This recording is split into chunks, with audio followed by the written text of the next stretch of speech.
Members, I want to start out by saying thank you to all of the survivors. And when I say the survivors, I mean all of the survivors of sexual abuse across the state and the country and the world. It's not only just the survivors that have come and been so brave to testify in court or before this chamber or before the chamber across the dome. This process, I thought, was supposed to be about all survivors. So when we received a bill from the Senate, and I recognize the bill from the Senate had some things in it that I think many folks justifiably didn't like, I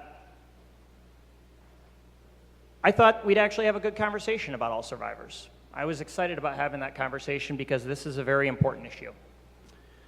It's an issue that has brought constituents of mine, like a 65-year-old man, to come and talk with me at coffee hours and break down crying about the abuse that he suffered under his high school football coach. These are serious things. And when the Senate sent us a serious bill, I expected us to take a serious look at it. Representative, I only ask if you speak to the process, please ensure that it is something that was contained within the committee journal.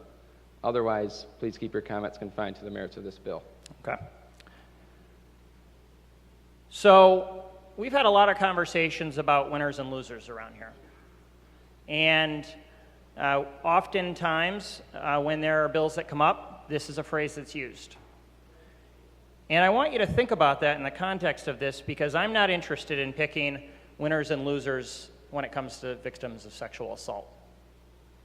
That is a fundamentally core principle, and we shouldn't be doing it. And so when we received the bill from the Senate, it was my hope that whatever was done, we would still be looking at all victims. And this bill doesn't do that.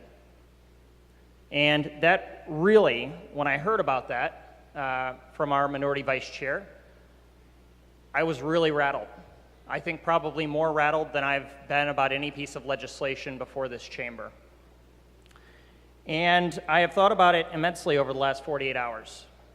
And I keep coming back to that 65-year-old man who came and broke down crying about being sexually abused by his football coach. He's been out of high school for 50 years. This stuff affects people for their entire lives.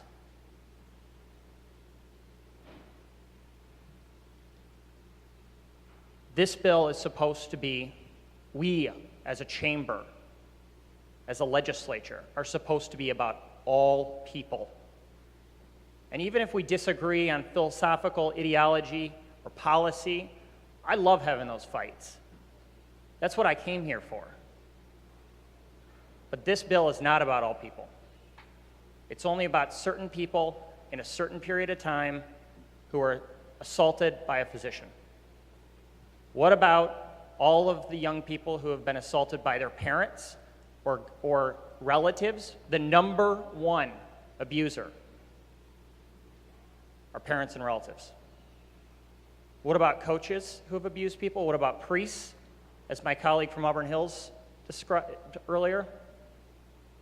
We are not giving any civil recourse to those people under this legislation. I do not see how that is conscionable. I just don't see how this bill is good enough. This committee should have done things to help out all people who are abused, not just some.